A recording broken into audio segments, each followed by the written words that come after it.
வாசிக்கலாம். கலாத்தியர் புஸ்தகம் 5வது அதிகாரம் 1வது வசனம். ஆனபடியினாலே நீங்கள் மறுபடியும் அடிமைத்தனத்தின் முகத்துக்குட்படாமல் கிறிஸ்து நமக்கு உண்டாக்கின சுயாதீன நிலைமையிலே நிலை கொண்டிருந்தார். கிறிஸ்து நமக்கு உண்டாக்கின சுயாதீன நிலைமையிலே நிலை கொண்டிருங்கள்.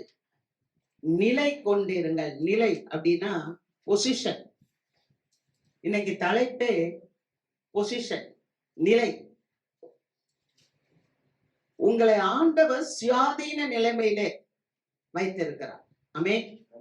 இந்த சுயாதீன நிலைமையில நம்ம நிலை கொண்டிருங்க அப்படின்னு சொல்லுவோம்.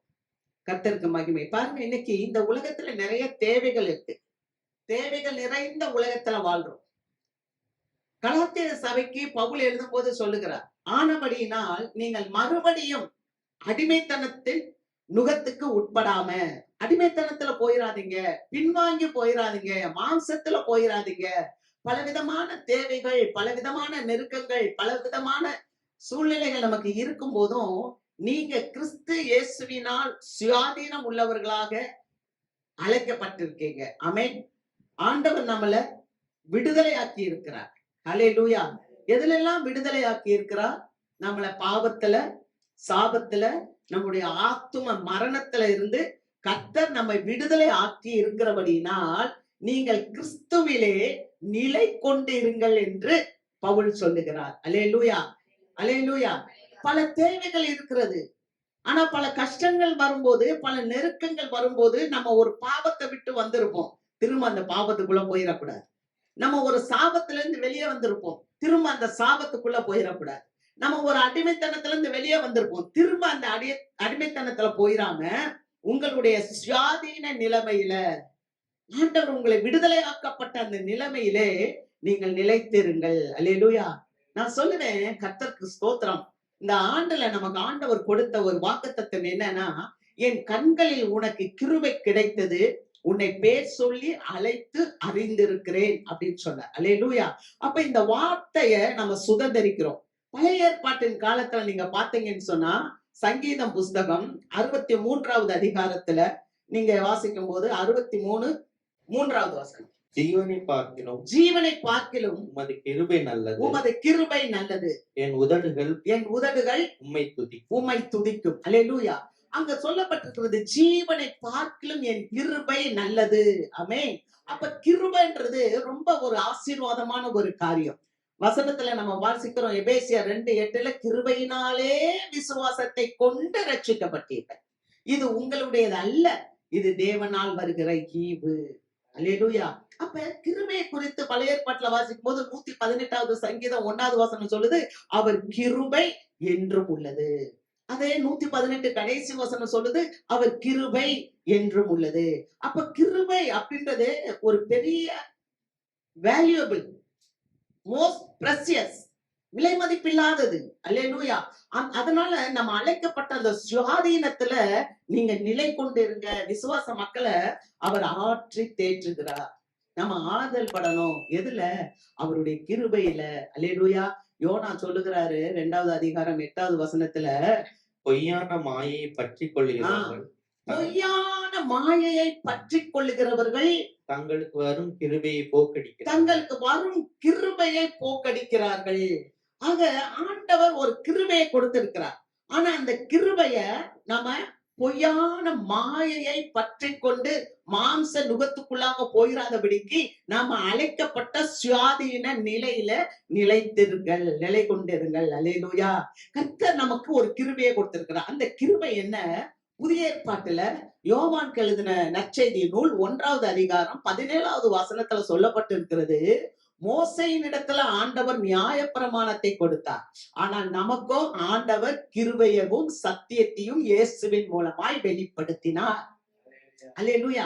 அப்ப இயேசு கிறிஸ்து மூலமா சத்தியத்தையும் கிருபையவும் தேவன் வெளிப்படுத்தினார். ஆமென். 1:14 சொல்லுது, அந்த வார்த்தை மாம்சமாகி சத்தியத்தினாலும் கிருபையினாலும் நிறைந்தவராய் நமக்குள்ளே வாசம் பண்ணினார். அல்லேலூயா. அப்ப புதிய ஏற்பாட்டுல வாழ்ற நீங்களும் நாங்களும் ஆசீர்வதிக்கப்பட்டவர்கள். இந்த பழைய ஏற்பாட்டுல கிருபைன்னு பார்த்தோம் இல்லையா? ஜீவனை பார்க்கலும் கிருபை நல்லதுன்னு. அவங்க கிருபைய பார்க்கல, அவங்க இரக்கத்தை பார்த்தார்கள். அல்லேலூயா. அந்த கிருபை என்ற வார்த்தையினுடைய பதம் பழைய ஏற்பாட்டு மக்கள், பழைய ஏற்பாட்டுல இருக்கிற பரிசுத்தவான்கள், பழைய ஏற்பாட்டுல இருக்கிற தீர்க்கதரிசிகள் இவர்களெல்லாம் எதை பார்த்தாங்கன்னா இரக்கத்தை தான் பார்த்தாங்க. ஆனா புதிய ஏற்பாட்டுல இந்த நாட்கள் வாழ்கிற உங்களுக்கும் எனக்கும் கிருபை வெளிப்பட்டது. அல்லேலூயா. எப்படி தெரியுமா? வாசிக்கலாம். 2 தீமோத்தேயுவின் புஸ்தகம் 1வது அதிகாரம் 10வது வசனம். நம்முடைய இரட்சகராகிய இயேசு கிறிஸ்து பிரசன்னமானதினாலே அந்த கிருபை இப்பொழுது வெளிப்படுத்தப்பட்டது. அவர் மரணத்தை பரிகரித்து ஜீவனையும் அழியாமையையும் சுவிசேஷத்தினாலே வெளியரங்கமாக்கினார். அல்லேலூயா. நம்முடைய இரட்சகராகிய இயேசு கிறிஸ்து வெளிப்பட்ட போது, நம்முடைய இரட்சகராகிய இயேசு கிறிஸ்து பிரசன்னமானதினாலே அவருடைய கிருபை, அல்லேலூயா, அவர் பிரசன்னமானார். எப்ப பிரசன்னமானார்? கன்னி மரியாள் இடத்துல வந்து அவர் பிறந்த போது, அவர் பிரசன்னமான போது அவருடைய கிருபை நமக்கு வெளிப்பட்டது. அல்லேலூயா. கர்த்தருக்கு மகிமை. சொல்ற புரியுதா? பழைய ஏற்பாட்டுல இருக்கிற பரிசுத்தவான்கள் இரக்கத்தை தான் கண்டார்கள். ஆனா புதிய ஏற்பாட்டுல ஆண்டவராகிய இயேசு கிறிஸ்து பிறந்த பிறகுதான் நீங்களும் நானும் பிறந்தோம். அவருடைய பிரசன்னத்தினாலே அவருடைய கிருபை நமக்கு வெளிப்படுத்தப்பட்டது. அல்லேலூயா. நல்லா பாருங்க, இந்த கிருபை அப்படியே அவர் பிரசன்னமாகிறார். ஒரு இடத்துல போறாரு, ஒரு வியாதியஸ்தன் இருக்கிறான், 38 வருஷமா படுத்து கிடக்கான். அவருடைய பிரசன்னமாகுதல், நீ எழுந்து நடன்னு சொல்றாரு, அவன் நடக்கிறான். அல்லேலூயா. அவருடைய பிரசன்னமாக அவர் ஒரு வார்த்தை சொல்றாரு, உன் வியாதி நீங்கி நீ சுகமா இரு. உடனே வியாதி நீங்குது, சுகமா இருக்கிறாங்க. தேவனுடைய பிரசன்னம் அவருடைய வார்த்தையில வெளிப்படும் போது அவருடைய கிருபை வெளிப்படுகிறது. அல்லேலூயா. அங்கதான் நம்ம எல்லாரும் விடுதலையாக்கப்பட்டவர்கள். நம்ம சுயாதீன நிலைமையிலே நிலை கொண்டிருங்கள் என்று பவுல் கலாத்தியருக்கு சொல்லுகிறார். அல்லேலூயா. அதே போல இன்றைக்கு நம்மோடு கூட ஆண்டவர் இந்த வார்த்தையின் மூலமாய் பேசுகிறார். ஆமென். அவர் பிரசன்னமாகும் போது ஒரு இடத்துக்கு போறாரு, பிசாசு லேகியோன் நிக்கிறான். ஆண்டவரை பார்த்த உடனே எங்களை கெடுக்கவா வந்து, நீ போயிரு, இவனை விட்டு போயிருன்னு சொல்லும் போது அந்த பிசாசுகள் ஓடுகிறது. அவர் போய்கொண்டே இருக்கிறார். அவர் போகிற படகே அசைகிறது. கடல் அலைக்கழிக்கிறது, கொந்தளிக்கிறது. காற்றும் கடலும் கொந்தளிக்கும் போது சீஷர்கள் பயப்படுறாங்க. ஆண்டவரே, நாங்கள் மடிந்து போக போகிறோமே, உமக்கு கவலை இல்லையா? என்ன சொல்றாங்க தெரியுமா? நாங்க செத்து போக போறோமே, உமக்கு கவலை இல்லையா? ஆண்டவருடைய பிரசன்னம், ஆண்டவர் அந்த இடத்துல இருந்ததுனால, அவருடைய பிரசன்ஸ் அங்க இருந்ததுனால அவர் பார்க்கிறார், கடலையும் காற்றையும் அதட்டி அமைதலாகிறது, இறையாதே என்று சொன்னார். அல்லேலூயா. அப்ப கிருபை எவ்வளவு பெரியது. ஆமென். இன்னைக்கு நம்ம வருகிற போராட்டங்களை பார்த்து பயந்துடக்கூடாது. நமக்கு இருக்கிற பிரச்சனைகளை பார்த்து பயந்துடக்கூடாது. நமக்கு இருக்கிற தோல்விகளை பார்த்து நம்ம பயந்துடக்கூடாது. நாம எப்போதும் வீழ்ந்தாலும் எழுந்திருப்போம். ஆமென். அல்லேலூயா. அதுதான் பிரசன். தேவனுடைய பிரசன்னத்தினாலே நான் வீழ்ந்தாலும் எழுந்திருப்பேன். கர்த்தருக்கு மகிமை. அல்லேலூயா.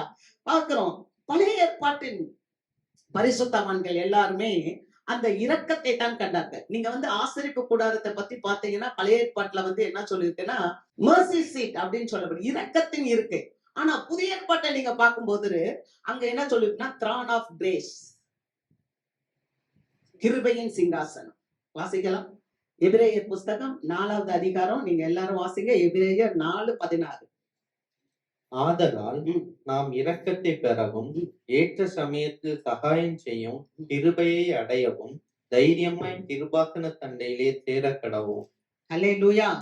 ஆதலால் நாம் இரக்கத்தை பெறவும் ஏற்ற சமயத்தில் சகாயம் செய்யும் கிருபை. பாத்தீங்களா? ஏற்ற சமயத்துல நமக்கு சகாயம் செய்யும் கிருபையை அடையவும் தைரியமாய் அவருடைய கிருபாசந்தையில சேர கடவும். கிருபாசன தண்டையில வாங்க, அவருடைய கிருபைக்குள்ள வாங்க. ஆமென். அல்ல கவனிங்க, ஒரு பிச்சைக்காரன் இருக்கிறான். அந்த பிச்சைக்காரனுக்கு ஒரு ஆள் ஒரு 10 ரூபாய் போடுவார் இல்லையா? 10 ரூபாய் போடுவாங்க. கொஞ்சம் வசதியா இருக்கிறவன், ஒரு பணக்காரன் என்ன பண்ணுவான்? 100 ரூபாய் கூட கொடுப்பான் இல்லையா? ஆனா நான் பணக்காரனா இருக்கேன்னு சொல்லிட்டு அவன் சொத்த பூரா அந்த பிச்சைக்காரனுக்கு கொடுப்பானா? கொடுக்க மாட்டான். ஏன்னா இவன் தரித்திரம் அடைய விரும்ப மாட்டான் இல்லையா? இரக்கம் செய்வாங்க. ஆனா தன்னுக்குரிய எல்லா சொத்தையும் அந்த பிச்சைக்காரனுக்கு கொடுத்துறணும் அப்படின்னு சொல்லி அவங்க நினைக்க மாட்டாங்க. அப்ப அவங்க செய்யறதெல்லாம் என்னன்னா இரக்கம். ஒரு 10 ரூபாய் கொடுக்கிறதோ, ஒரு 100 ரூபாய் கொடுக்கிறதோ, அது வந்து ஒரு இரக்கம். ஆனால் ஆண்டவராகிய இயேசு கிறிஸ்து நமக்கு என்ன கொடுத்தாருன்னா கிருபையை கொடுத்தார். எப்படி கிருபை கொடுத்தார் அப்படின்னு பாக்குறீங்களா? வாசிக்கலாம். 2 கொரிந்தியர் 8வது அதிகாரம் 9வது வசனம்.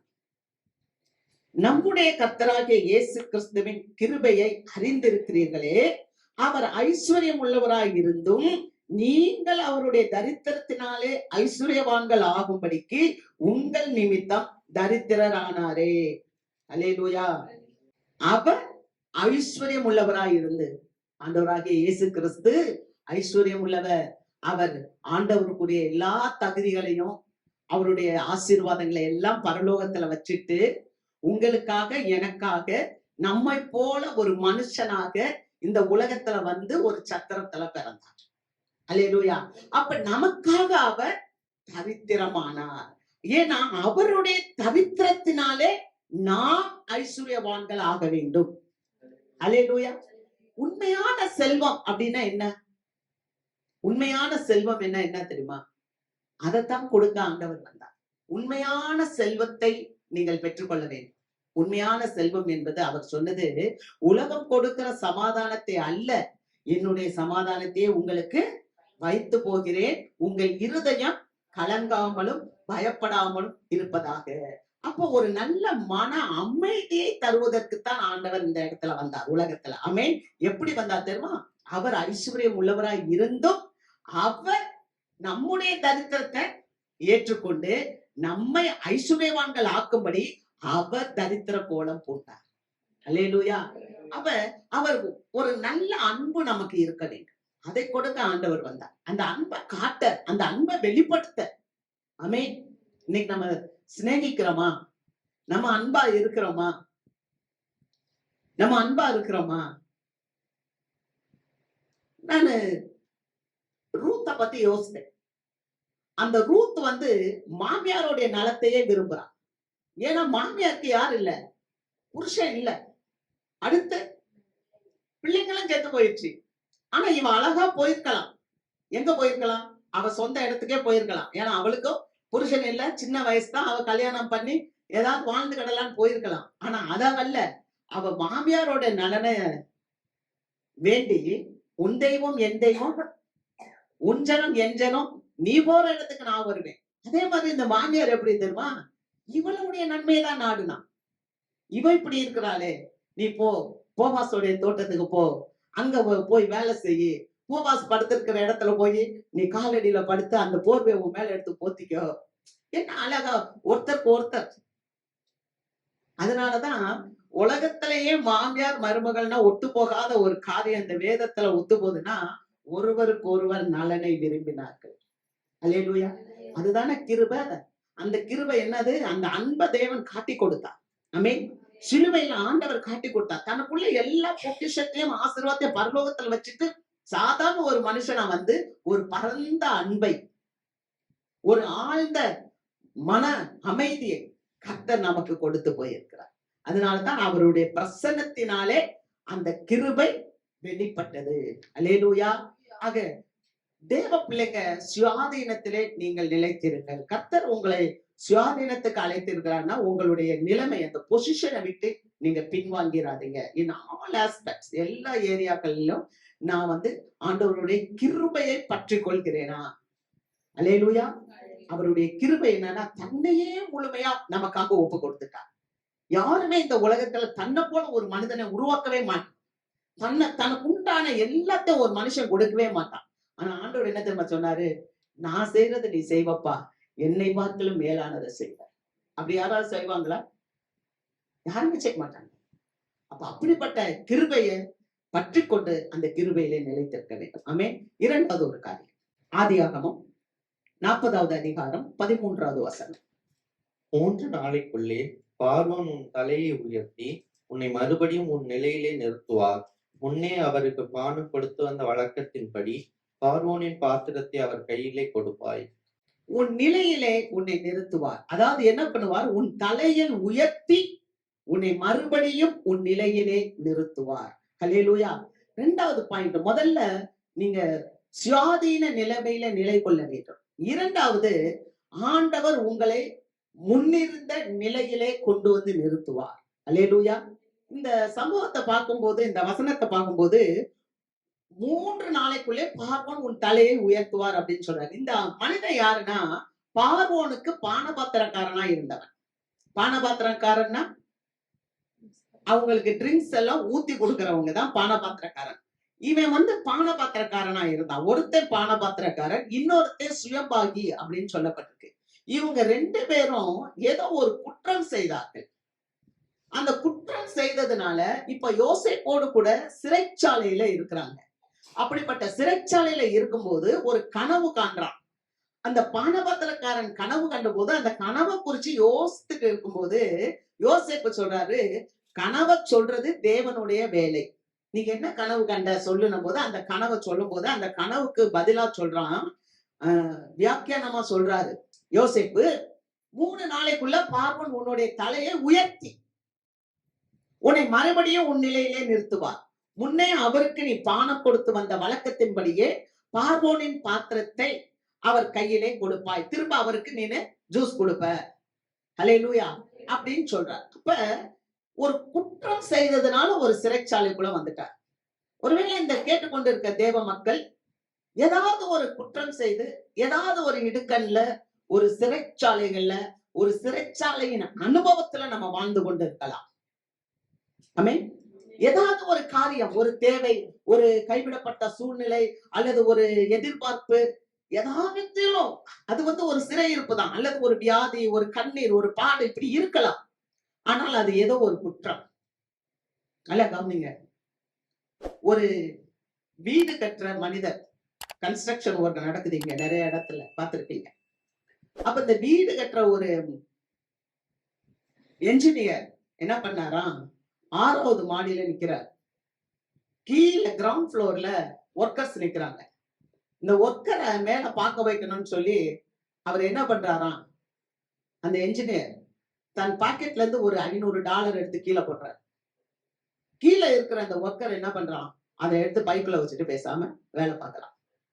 திரும்ப அவர் மேல இருந்து அவனை பார்க்க வைக்கணும்னு சொல்லிட்டு திரும்ப ஒரு $500 போடுறார். அதை வாங்கி பார்த்துக்கிட்டு திரும்ப அவன் எடுத்து பையில வச்சுக்கிட்டு அவன் பாட்டு வேலையை செய்யறான். மேல பார்த்தாரு அவரு, என்ன பண்ணாரு, சரி இன்னும் கொஞ்சம் அதிகமா போடலான்னு ஒரு $1000 போடுறாரு.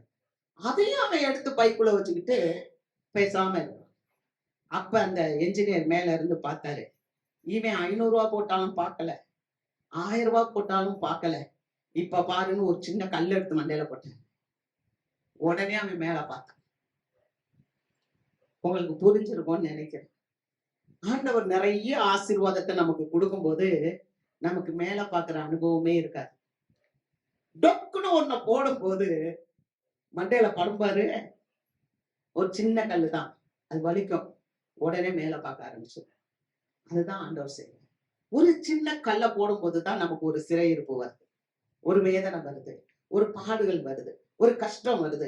ஆனால் அந்த பாடுகள்லயும் அந்த கஷ்டங்களையும் தேவன் அப்படியே அவர் பிள்ளைகளை விட மாட்டார். ஏன்னா அவருடைய கிருபை பெரியது. அல்லேலூயா.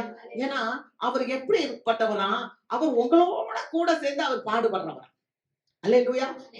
அவர் வந்து நீங்க இப்ப சிறைச்சாலையில இருந்து அவரும் உங்க கூட தான் இருப்பார். ஏன்னா தேவனுடைய பிள்ளை. அல்லேலூயா. நீங்க தேவனுடைய பிள்ளை. அப்ப நம்ம அவரை நோக்கி பார்க்கும்போது ஆண்டவர் அந்த வசனத்தை பார்க்கிறோம், அவன் தலையை உயர்த்தி மீண்டும் அவருடைய நிலைக்கே கொண்டு வந்து நிறுத்துகிறார். அல்லேலூயா. நம்ம வாசிக்கலாம். சங்கீதம் 3வது அதிகாரம் 2வது வசனம் 3வது வசனம். தேவனிடத்தில் அவனுக்கு ரட்சிப்பு இல்லை என்று, தேவனிடத்தில் அவனுக்கு ரட்சிப்பு இல்லை என்று என் ஆத்துமாவை குறித்து சொல்லுகிறவர்கள் அநேகராய் இருக்கிறார்கள். ஆனாலும் கர்த்தாவே, நீர் என் கேடகமும் என் மகிமையும் என் தலையை உயர்த்துகிறவருமாய் இருக்கிறீர். அல்லேலூயா. அநேகர் சொல்லலாம், நம்முடைய போராட்டங்கள்ல, நம்மளுடைய இடுக்கங்கள்ல, நம்மளுடைய வேதனைகள்ல, நம்முடைய பாடுகள்ல, நம்மளுடைய தேவைகள்ல, நம்மளுடைய வியாதிகள்ல, நம்முடைய கண்ணீர்கள்ல தேவனிடத்தில் அவனுக்கு ரட்சிப்பு இல்லை என்று சொல்லலாம். அப்படிதான் சங்கீதக்காரரை சொன்னாங்க. ஆனா சங்கீதக்காரன் தாவீதனுடைய வாழ்க்கையில தாவீது சொல்கிறார், ஆனாலும் கர்த்தாவே நீர் என் தலையை உயர்த்துகிறவர், நீர் எனக்கு கேடகமாய் இருக்கிறீர், நீர் எனக்கு மகிமையாய் இருக்கிறீர். அல்லேலூயா. அல்லேலூயா. ஆண்டவர் நமக்கு கேடகம். ஒருவேளை விசுவாச மக்களே, நீங்க எந்த ஒரு சூழ்நிலையில இருந்தாலும் நீங்க தைரியமா இருக்கணும். என்ன தெரியுமா? கர்த்தர் எனக்கு கேடகமா இருக்கிறார். அவர் எனக்கு பாதுகாப்பா இருக்கிறார். அல்லேலூயா. பாதுகாப்பா இருக்கிறார். ஆண்டவர் நம்முடைய பாதுகாப்பு. இரண்டாவது, நமக்கு அவர் மகிமை, glory. அல்லேலூயா. மூன்றாவது, அவர் நம்முடைய தலையை உயர்த்துகிறவராய் இருக்கிறார். ஆமென். வாசிக்கிறோம். எரேமியாவின் புஸ்தகம் 52வது அதிகாரம். எரேமியா 52 31ல இருந்து 34 வரைக்கும். யூதாவின் ராஜாவாகிய யூதாவின் ராஜாவாகிய யோயாக்கினுடைய சிறையிருப்பின் 37ஆம் வருஷம் 12ஆம் மாதம் 25ஆம் தேதியிலே ஏவில் மெரோதாக் என்னும் பாபிலோன் ராஜா தன் ராஜாவான வருஷத்திலே யூதாவின் ராஜாவாகிய யோயாக்கீனை சிறைசாலையிலிருந்து வெளிப்பட பண்ணி அவன் தலையை உயர்த்தி. இப்ப பாருங்க, ஒரு மனுஷன் சிறைப்பட்டு இருக்கிறான், சிறைச்சாலையில இருக்கிறான். ஆனா ஒரு புதிய ராஜா வருகிறார். அல்லேலூயா. ஒரு புதிய ராஜா வரும்போது அவனை சிறைச்சாலையில இருந்து வெளிப்பட பண்றாங்க. நீ சிறையில இருந்து வெளியே வாப்பா. வெளியே வந்த உடனே அவர் செய்யற முதல் காரியம் அவனுடைய தலையை உயர்த்துகிறார். அல்லேலூயா. ஏறக்குறைய 37 வருஷம் சிறைச்சாலைக்குள்ள இருக்கிறான் அந்த மனுஷன். ஆனா ஒரு புது ராஜா வரும்போது அந்த புது ராஜாவுடைய கண்கள்ல தயவு கிடைக்கிறது, ஒரு இரக்கம் கிடைக்கிறது, ஒரு கிருபை கிடைக்கிறது. அந்த ராஜா என்ன பண்றான்? அந்த யோயாக்கீமை வெளியே கொண்டு வந்து அவனுடைய தலையை உயர்த்துறார். என்ன தெரியுமா? நல்ல சேவ் எல்லாம் பண்ணிட்டு வெளியே கொண்டு வரார். கொண்டு வந்து அவனோட அன்பாய் பேசுறார். அல்லேலூயா. நல்லா யோசித்து பாருங்க. 37 வருஷம் ஒரு மனுஷன் உள்ள அவன் நெஞ்செல்லாம் இறுகி போய் இருக்கும். ஆமென். அவ்வளவுதான், வாழ்க்கை முடிஞ்சு போச்சு. 1 வருஷமா, 2 வருஷமா, 10 வருஷமா, 20 வருஷமா, 30 வருஷமா, 37 வருஷம் சிறைச்சாலையில இருந்துட்டேன்பா, அவ்வளவுதான் முடிஞ்சு போச்சு அப்படின்னு அவன் நினைச்சிருப்பான். இதே காரியம் தான் ஒரு மனுஷன் பெதஸ்தா குளத்தாண்ட படுத்துட்டான் 38 வருஷம். கையும் அசைக்க முடியாது, காலும் அசைக்க முடியாது, அவ்வளவுதான் வாழ்க்கை. மிகுந்த பலனுக்கு ஏதுவான உங்கள் தைரியத்தை விட்டு விடாதீர்கள். அல்லேலூயா. 38 ஆண்டுகளுக்கு பிறகு வந்து இயேசு கேட்கிறாரு, எப்பா நீ சுகமாக விரும்புகிறாயா? ஆமா ஆண்டவரே, நான் சுகமாக விரும்புகிறேன். அவனுக்குள்ள ஒரு நம்பிக்கை இருந்தது, நான் இன்னும் சுகமாவே. அல்லேலூயா. கர்த்தருக்கு மகிமை. அதேதான் 37 வருஷம் சிறைச்சாலையில இருந்தாச்சு. ஆனா ஒரு புதிய ராஜா வந்தாரு. வந்து அவனை வெளியே கொண்டு வந்து அவன் தலையை உயர்த்தி அவனிடத்துல பேசுகிற முதல் வார்த்தை அன்பாய் பேசுகிறார். யோசித்து பாருங்க, 37 வருஷம் யாராவது அன்பா பேசியிருப்பாங்களா? அன்பா பேசியிருப்பாங்களா? நம்ம வாழ்க்கையை நம்மளே தீர்மானித்து விடக்கூடாது. அவ்வளவுதான், நம்ம காலம் முடிஞ்சு போச்சுன்னு நினைச்சிடக்கூடாது. ஏன்னா இயேசு நேற்றும் இன்றும் என்றும் மாறாதவர். அவர் இன்றும் உயிர் வாழ்கிறார். அல்லேலூயா. தேவ பிள்ளைகளுக்கு ஒரு நம்பிக்கை என்னன்னா, ஆண்டவர் இன்றும் உயிர் வாழ்கிறார். அல்லேலூயா. Jesus lives today. இன்றும் அவர் உயிர் வாழ்கிறார். இன்றும் என் வாழ்க்கையில் அவர் அற்புதங்களை செய்வார். அன்பாய் பேசுகிறார். ஏசாயா புஸ்தகம் 50வது அதிகாரத்துல வாசிக்கும் போது, சமயத்துக்கேற்ற வார்த்தைகளை சொல்லும்படி அவர் நாவை கல்விமானி நாவை போல ஆக்குறார். ஆமென். அப்ப ஒரு நல்ல வார்த்தை பேசுறதுக்கு, அன்பா பேசுவதற்கு ஒரு நல்ல வார்த்தையை கொடுக்கிறார். நீதிமொழிகள் 15:1 வாசி. மெதுவான பிரதியுத்தரம் உக்கிரத்தை மாற்றும். கடும் சொற்களோ கோபத்தை எழுப்பும். மெதுவான பிரதி உத்தரம், மெதுவா பதில் சொல்றது, அப்படி அன்பா பேசுறது, மெதுவான பிரதியுத்தரம் உக்கிரத்தை மாற்றம். 37 வருஷம் நீ உள்ள வச்சிருந்தேடா, அந்த உக்கிரம் எவ்வளவு இருந்திருக்கும், அந்த கோபம் எவ்வளவு இருந்திருக்கும், அந்த கஷ்டம் கவலை எப்படி இருந்திருக்கும். ஆனா அந்த ராஜா முதல்ல அவனை வெளியே கொண்டு வந்து அவன் தலைய உயர்த்தி அவன் செஞ்ச காரியம் என்னன்னு சொன்னா, அன்பாய் பேசுங்க. அல்லேலூயா. வீட்டுல அன்பா பேசுங்க, மனிதர்களிடத்துல அன்பா பேசுங்க, குடும்பத்துல அன்பா பேசுங்க. ஆமென். மெதுவான பிரதியுத்தரம் உக்கிரத்தை மாற்றும். உக்கிரம்னா என்ன? கோபம், எரிச்சல், கடுப்பு, இது எத்தனையோ காரியங்கள். அப்ப நம்ம வாழ்க்கையில நம்ம வீட்டுல முதல்ல அன்பா பேசணும். அடுத்து 2வது காரியம், தலையை உயர்த்துறா, அன்பா பேசுகிறா. அப்புறம் அவனுடைய ஆசனத்தை தன்னுடைய பாபிலோனில் இருந்த ராஜாக்களுடைய ஆசனங்களுக்கு மேலாக வைத்து பதவி உயர்வு கொடுக்கிறார். அல்லேலூயா. அங்க பாபிலோன் ராஜாவுடைய ஆசனங்களுக்கெல்லாம் மேலான ஒரு ஆசனத்தை கொடுக்கிறார். ஏன்னா இவன் யாரு? எருசலேம்ல உள்ளவன், யூதேயா நாட்டுக்காரன். இப்ப பாபிலோன்ல சிறைப்படுத்தப்பட்டு 37 ஆண்டுகள் ஆயிடுச்சு. ஆனா ஒரு தயவு கிடைக்குது. எப்படி? எப்படிப்பட்ட ஒரு தயவு? அன்பாய் பேசி ஒரு பதவி உயர்வு. அந்த பதவி உயர்வு எல்லா ஆசனங்களை காட்டிலும் ஒரு உயர்ந்த ஸ்தானத்தை கொடுக்கிறார். ஆமென். யோசேப்புக்கு கொடுத்தாங்க. 39வது அதிகாரம் ஆதியாகமத்துல நீங்க 5வது வசனத்தை வாசிக்கும் போது அந்த போத்திபாருடைய வீட்டுல எல்லா காரியத்தையும் யோசேப்பினுடைய கையில ஒப்பு கொடுத்தாங்க. ஏன்னா யோசேப்பு நிமித்தமாக தேவன் போத்திபாருடைய வீட்டை ஆசீர்வதித்தார். அப்ப யோசேப்போடு கூட தேவன் இருக்கிறார் என்பதை அங்க போத்திபார் கண்டார். அல்லேலூயா. அது போல எல்லாவற்றுக்கும் மேலாக அவர் உயர்த்துறார். அடுத்து நம்ம வாசிக்கலாம். எஸ்தர் புஸ்தகத்துல கூட பாத்தீங்கன்னா நீங்க 6வது அதிகாரம் 8, 10 வசனங்கள் எல்லாம் வாசிக்கும் போது மொர்தெகாய் கனம் பண்ணப்படுகிறார். அல்லேலூயா. அரண்மனை காவலனாக இருந்த அந்த மொர்தெகாய் நல்ல ஒரு குணாதிசயம் உடையவனாய் இருக்கிறபடினால அவன் நன்மை செய்ததற்கு அப்போதெல்லாம் அவனுக்கு பாராட்டு கிடைக்கல. நீங்க நினைச்சுக்க கூடாது நான் நன்மை செஞ்சா உடனே எனக்கு பாராட்டு கிடைக்கும். அவருடைய வேலைக்கு நம்ம காத்திருக்கோம். அல்லேலூயா. நம்ம நன்மை செஞ்சுட்டு பேசாம இருக்கணும். மொர்தெகாய் வாசல் அரண்மனை காவலன். ஆனா ராஜாக்கு வரப்போகிற ஒரு பெரிய ஆபத்தை உணர்ந்து அதை எஸ்தர்ட்ட சொல்லி ராஜாவினுடைய உயிரை காப்பாற்றினவர் மொர்தெகாய். அப்படி ராஜாவை காப்பாற்றினதுனால ஆமான் என்ன செய்யறான்? நல்ல ஒரு பெரிய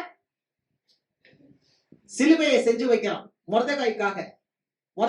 ஒரு நல்ல சிலுவையை செஞ்சு வச்சுட்டு ராஜா என்னையதான் பெரிய பொக்கிஷதாரியா நல்லா வச்சிருக்கிறாரு, அமைச்சரா வச்சிருக்கிறாருன்னு வரான். அப்ப ராஜா கேக்குறாரு, ராஜா கனம் பண்ண விரும்புறவனுக்கு என்ன செய்யணும்?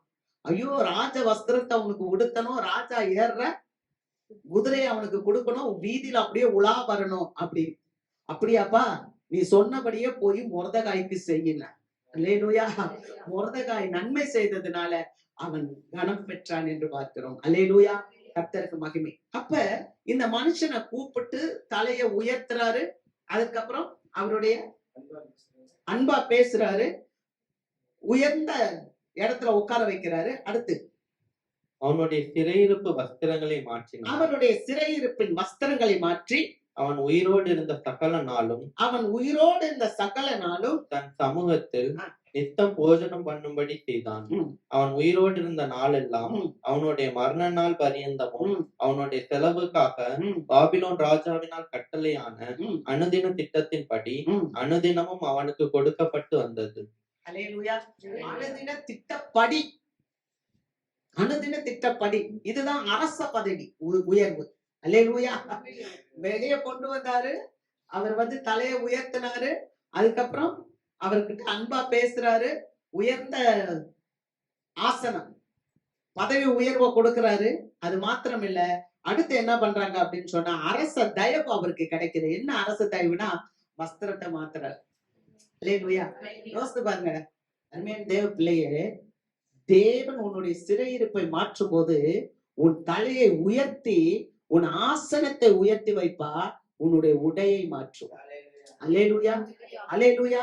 அவன் வஸ்திரம் மாற்றப்பட்டது. அது வரைக்கும் அவன் எப்படி இருந்தான்னா கைதிக்குரிய வஸ்திரத்தை கட்டியிருந்தான். ஆனா இப்ப அவனுடைய வஸ்திரம் எப்படி இருக்கும்னா ராஜ வஸ்திரத்துக்கு ஒப்பா இருந்தார். அல்லேலூயா. அல்லேலூயா. அடுத்து என்ன பண்ணப்பட்டுச்சு? ராஜ சமூகத்தில் போஜனம். அல்லேலூயா. கர்த்தருக்கு மகிமை. ராஜாவோட உட்கார்ந்து சாப்பிட்டா எப்படி இருக்கும்? யோசித்து பாருங்கய்யா. அதனாலதான் ஆண்டவர் சொல்றார், இதோ வாசப்படியில இருந்து நான் கதவை தட்டுறேன், ஒருவன் என் சத்தத்தை கேட்டு அவன் கதவை திறந்தா அவனோடு கூட நான் உட்கார்ந்து போஜனம் பண்ணுவேன். அப்ப நம்ம கூட போஜனம் பண்ண ஒருத்தர் ரெடியா இருக்கிறாரு. யாரு? நம்ம ராஜாதி ராஜா ஆண்டவராக இயேசு கிறிஸ்து. ஆமென்.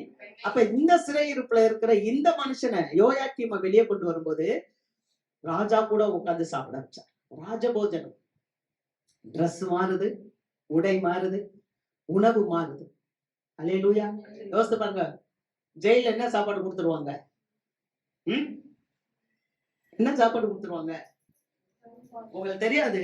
யாராவது ஒரு ஃபங்க்ஷன் வைப்பாங்க, யாராவது ஒரு பிறந்த நாள், இன்னைக்கு காந்தி பிறந்த நாள் அப்படின்னா சிறைச்சாலையில ஒரு ஃபங்க்ஷன் வச்சா அன்னைக்கு தான் எல்லாரையும் கூப்பிட்டு யாராவது ஒரு ஸ்பெஷலா ஒருத்தரை இன்வைட் பண்ணி அவங்களுக்கு நல்ல சாப்பாடு கொடுப்பாங்க.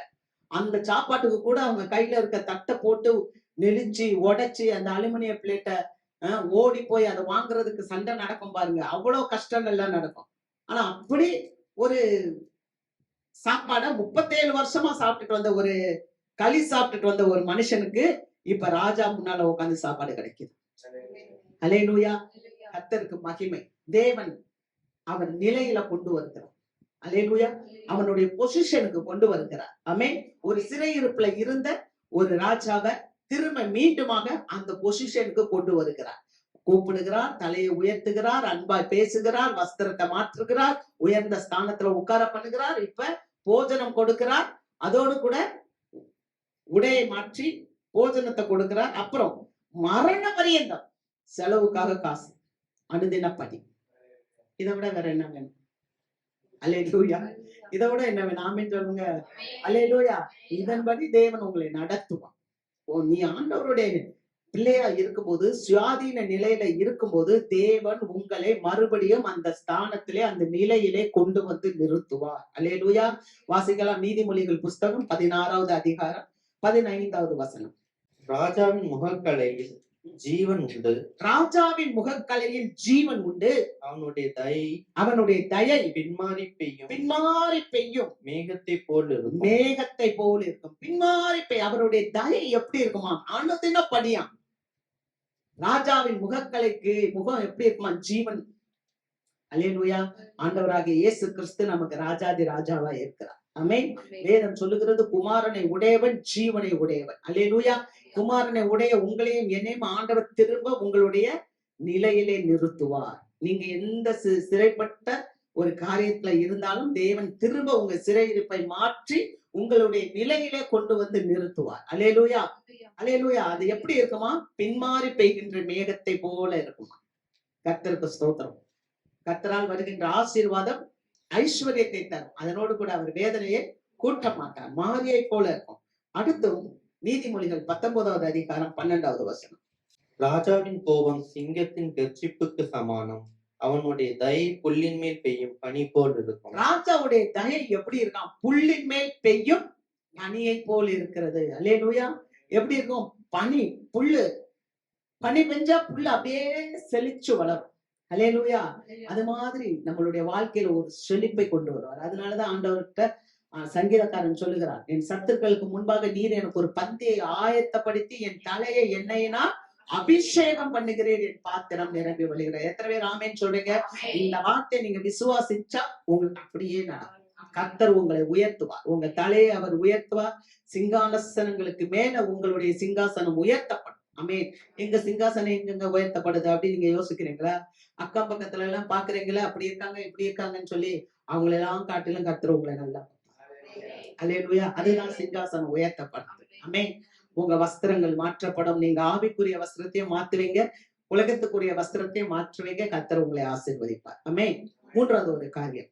முதல் காரியம், சுயாதீன நிலைமையிலே நிலைத்திருங்க. இரண்டாவது, அவர் உங்கள் தலையை உயர்த்தி அவர் உங்கள் நிலையிலே உங்களை கொண்டு வந்து நிறுத்துவார். மூன்றாவது வாசிக்கலாம் 1 தீமோத்தேயு 3வது அதிகாரம் 13வது வசனம். இப்படி உதவிக்காரருடைய ஊழியத்தை நன்றாய் செய்கிறவர்கள் தங்களுக்கு நல்ல நிலையையும் கிறிஸ்து இயேசுவை பற்றும் விசுவாசத்தில் மிகுந்த தைரியத்தையும் அடைவார்கள். பாருங்க, இப்படி உதவிக்காரருடைய ஊழியத்தை நன்றாய் செய்கிறவர்கள். அதாவது இவங்க யாருன்னா, உதவிக்காரருடைய ஊழியம். சபையில ஊழியக்காரங்களுக்கு உதவி செய்யும். சபையில ஊழியக்காரங்களுக்கு உதவி செய்யணும். நீங்க பாத்தீங்கன்னா சர்ச்சஸ்ல எல்லாம் டீக்கன் சொல்லுவாங்க, பாத்திருக்கீங்களா? அவங்க எல்லாம் வந்து உதவி செய்வாங்க. பாஸ்டர்ஸ்க்கு, போதகருக்கு, உடன் ஊழியர்கள் உதவி செய்வாங்க. அவங்க அப்படி நீங்க உதவி செய்யும் போது ஆண்டவர் உங்களுக்கு என்ன செய்யறார்? உங்கள் நிலையில கிறிஸ்து இயேசுவை பற்றும் விசுவாசம், ஆமென், மிகுந்த தைரியத்தையும் அடைவார்கள். உங்களுக்கு என்ன வரும்? நீங்க உடன் ஊழியர்களாக உங்களுடைய உதவிக்காரர், உங்களுடைய ஊழியர்களுக்கு நீங்க உதவி செய்தார், உங்களுடைய பாஸ்டர்ஸ், உங்களை நடத்துறவங்க, உங்க மேய்ப்பர்கள், உங்களுடைய வெல்விஷர், இங்க இருந்து உங்களுக்கு ஊழியம் செய்யற ஊழியக்காரவங்களுக்கு நீங்க உடன் ஊழியம் செய்தால் கர்த்தர் உங்களை, அங்க வசனத்தை வாசிக்கிறோம், உதவிக்க நன்றாய் செய்கிறவர்கள். எப்படி செய்யணும்? நன்றாய் செய்யறவங்க நல்ல நிலையை அடைவாங்க. சரிங்களா? ஊழியம் செய்யுங்க ஊழியம் செய்யுங்கன்றவங்கள விட்டோம்னா ஓடி போறீங்க பாத்தீங்களா? விசாரிக்க மாட்டேன்றீங்க பாத்தீங்களா? கூட இருக்க மாட்டேன்றீங்க பாத்தீங்களா? ஆனா நீங்க கூட இருந்து நீங்க உங்க ஊழியக்காரவங்களுக்கு நீங்க உதவி செய்தீங்கன்னா, உதவி ஊழியக்காரவங்களா நீங்க இருப்பீங்கன்னு சொன்னா, நீங்க நன்றா இருப்பீங்க. நல்ல நிலையில ஆண்டவர் உங்களை வைப்பாரு. உங்களுக்கு விசுவாசம் வரும். விசுவாசம் மாத்திரம் இல்ல, உங்களுக்கு தைரியம் கிடைக்கும். நீங்க வாசிக்கலாம் 1 பேதுரு புஸ்தகம் 5வது அதிகாரம் 1 முதல் 5 வசனங்கள். உங்களில் உள்ள மூப்பருக்கும் உடன் மூப்பனும் கிறிஸ்துவின் பாடுகளுக்கு சாட்சியும் இனி வெளிப்படும் மகிமைக்கும் பங்காளியுமாய் இருக்கிற நான் புத்தி சொல்லுகிறது என்னவென்றால், பேதுரு சொல்றார், மூப்பருக்கு உடன் மூப்பரா இருக்கிறார், கிறிஸ்துவின் பாடுகளுக்கு சாட்சி, இனி வெளிப்படும் மகிமைக்கு பங்காளியமா இருக்கிற நான் உங்களுக்கு புத்தி சொல்றேன். உங்களிடத்தில் உள்ள தேவனுடைய மந்தையை நீங்கள் மேய்த்து கட்டாயமாய் அல்ல, மனப்பூர்வமாயும் அவலட்சணமான ஆதாயத்திற்காக அல்ல, உற்சாக மனதோடும் சுதந்திரத்தை இருமாப்பாய் ஆளுகிறவர்களாக அல்ல, மந்தைக்கு மாதிரிகளாகவும் கண்காணிப்பு செய்யுங்கள். அப்படி செய்தால் பிரதான மேய்ப்பர் வெளிப்படும் போது மகிமை உள்ள வாடாத கிரீடத்தை பெறுவீர்கள். அந்தப்படி இளைஞரே, மூப்பருக்கு கீழ்ப்படியுங்கள். நீங்கள் எல்லாரும் ஒருவருக்கொருவர் கீழ்ப்படிந்து மனத்தாழ்மை அணிந்து கொள்ளுங்கள். பெருமை உள்ளவர்களுக்கு தேவன் எதிர்த்து நிற்கிறார், தாழ்மை உள்ளவர்களுக்கோ கீழ்மை அளிக்கிறார். அதுங்களா ஸ்பெசிபிக்கா எழுதுறார். நான் ஒரு மூப்பன், நான் இந்த வேலையெல்லாம் செய்யறேன், ஆனாலும் ஆண்டவர் திரும்ப வரப்போறாரு. அதனால நீங்களும் உங்களுடைய சபை மக்களுக்கு கூட இருந்து வேலை செய்யுங்க, மந்தைக்கு மாதிரியா இருங்க, அபலட்சணமான ஆதாயத்துக்காக அல்ல, எதிர்பார்த்து செய்யாதீங்க, உடன் ஊழியரை நல்லா செய்யுங்க. அப்படி நீங்க செஞ்சீங்கன்னு சொன்னா பிரதான மேய்ப்பர் வெளிப்படுவார். அல்லேலூயா. இந்த உலகத்துல இருக்க மேய்ப்பர் அல்ல, பிரதான மேய்ப்பர் ஒருத்தர் வரப்போறாரு. அவர் வரும்போது உங்களுக்கு என்ன கொடுப்பாருன்னா வாடாத கிரீடத்தை கொடுப்பாரு. அல்லேலூயா. அது கிரவுன் ஆஃப் க்ளோரி, மகிமையின் கிரீடம். அது வாடாதான், பேடாகவே ஆகாது. அந்த கிரீடத்தை அவர் உங்களுக்கு கொடுப்பார். ஆகவே இளைஞர்களே, ஸ்பெசிபிக்கா சொல்றாரு, உங்க மூப்பருக்கு நீங்க ஹெல்ப் பண்ணுங்க, கீழ்ப்படியுங்க. நீங்கள் எல்லாரும் ஒருவருக்கொருவர் கீழ்ப்படிந்து மனத்தாழ்மையை அணிந்து கொள்ளுங்க. ஏன் தெரியுமா? ஏன் ஒருவருக்கொருவர் கீழ்ப்படிந்து மனத்தாழ்மை எப்படியாகலும் தேவராஜ்யம் கட்டப்படும். ஆமென். கர்த்தருக்கு மகிமை. நீங்க அப்படி செய்யும் போது தேவன் உங்களை உயர்த்துவார். மோசேக்கு ஊழியக்காரனா யோசுவா இருந்தார். யோசுவா பாருங்க, ஒரு யுத்த வீரன். ஆனா யுத்த வீரனா இருந்த யோசுவா ஜனங்களுக்கு தலைவனாக மாறினான். ஆமென். ஒரு ரிவார்டு கிடைச்சது, அவன் செஞ்ச ஊழியத்துக்கு ஒரு பலன் கிடைச்சது. அந்த மோசேக்கு அவன் உண்மையுள்ள ஒரு ஊழியக்காரனாக இருந்தான். எலியாவுக்கு உண்மையுள்ள ஒரு ஊழியக்காரனாக எலிசா இருந்தான். அல்லேலூயா. சாப்பாத்தின் குமாரனாகிய எலிசா எலியாவுக்கு என்ன பண்றாரு? கை கழுவ தண்ணி வார்க்கிறார். அவருடைய துணி எல்லாம் செய்யறார், துவச்சு போடுற எல்லா வேலையும் அவர் செய்வார். கடைசியா என்ன நினைச்சாருமா? எலியாவினுடைய வரம், ரெட்டிப்பான வரத்தை அவர் பெற்றார். அல்லேலூயா. எலியாவை காட்டிலும் பெரிய ஊழியத்தை எலிசா செய்தார். கர்த்தருக்கு மகிமை. பவுலுக்கு ஊழியம் செய்தார். தீமோத்தேயு, தீத்து, எப்ராத்தீத்து, இவங்க எல்லாம் பவுலோடு கூட உடன் இருந்தவர்கள், ஊழியக்காரர்கள், பவுலால் ஏற்படுத்தப்பட்டவர்கள், இளைஞர்கள். அவர்கள் எல்லாரும் சேர்ந்து பவுலுக்கு கைப்படுத்தார்கள். பிற்காலங்கள்ல இவங்கெல்லாம் ஒரு மிகப்பெரிய சபைக்கு கண்காணிகளாக, தலைவர்களாக உயர்த்தப்பட்டார்கள். அல்லேலூயா. நீங்க நினைச்சுக்க கூடாது, நீங்க ஆண்டவருடைய காரியங்கள்ல நம்ம நிக்கும் போது சும்மா அப்படியே விட்டுருவாங்க. கர்த்தர் உங்களை பெரிய நிலையில கொண்டு வரும். உங்களுடைய பொசிஷன் பெருசுல நிற்கும். ஆமென். அல்லேலூயா. ஆகவேதான் இளைஞர்களாக நீங்கள் உங்கள் மூப்பர்களுக்கு, உங்களை நடத்துறவர்களுக்கு நீங்க கீழ்ப்படிந்து, ஒருவருக்கொருவர் கீழ்ப்படிந்து நீங்க மனத்தாழ்மையை நீங்கள் அடைந்து கொள்ளுங்கள். அதனாலதான் அவர் சொல்றார், பெருமை உள்ளவர்களுக்கு தேவன் எதிர்த்து நிற்கிறார், தாழ்மை உள்ளவர்களுக்கு கிருபை அளிக்கிறார். எப்பாப்ராத்தீத்து, தீமோத்தேயு, தீத்து, இவங்கெல்லாம் சபைகளை ஸ்தாபித்தார்கள். நம்ம வாழ்க்கையில நீங்க உங்க பொசிஷன்ல நிலை நிக்கணும். உங்களுக்கு ஒரு எதிர்நோக்கு இருக்க வேண்டும். ஆமென். எப்பிப்ராத்தீத்து எல்லாம் கொலைச சபையை அவர் தான் ஸ்தாபிச்சார். ஒரு இடத்துல போறாரு, பவுல் பிரசங்கம் பண்றாரு, பிரசங்கம் பண்றதை கேட்கிறாரு. அவர் ஊர்ல போய் அங்க அவர் ஒரு சபையை ஸ்தாபிக்கிறார். அல்லேலூயா. கர்த்தர் உயர்த்துகிறது. ஆமென். அப்ப நீங்க ஆண்டவருடைய ஊழியத்தை செய்யும் போது, பிரதான மேய்ப்பன் வெளிப்படும் போது உங்களுக்கு வாடாத கிரீடத்தை கொடுப்பார். அல்லேலூயா. உங்க நிலையில நீங்கள் நிலைத்திருங்க. கிருபை ரொம்ப பெருசு. அவர் உங்களோடு கூட இருக்கிறார். நான் ஒரு வசனத்தை படிச்சேன். அத ரொம்ப எனக்கு இம்ப்ரெஸ் ஆச்சு. என்ன தெரியுமா? மனுஷர்களுக்குள்ளே வாசம் பண்ண வரம் பெற்றவர் யாரு? இயேசு கிறிஸ்து. மனுஷருக்குள்ள வாசம் செய்ய வரம் பெற்றவர் இயேசு. அவர் உங்களுக்குள்ள இருக்கிறாரு, எனக்குள்ள இருக்கிறார். ஆமென். அப்ப நமக்குள்ள இருக்கிறவர் பெரிய காரியங்களை செய்வார். அல்லேலூயா. அந்த நிலையில கர்த்தர் உங்களை உயர்த்துவார். அந்த நிலையில நீங்க நிலைத்திருங்க. தேவன் உங்களை ஆராய்ந்து முடியாத பெரிய காரியங்களையும் எண்ணி முடியாத அதிசயங்களையும் நம்முடைய வாழ்க்கையில செய்வார். ஆமென். நாம் எழுந்திருப்போம்.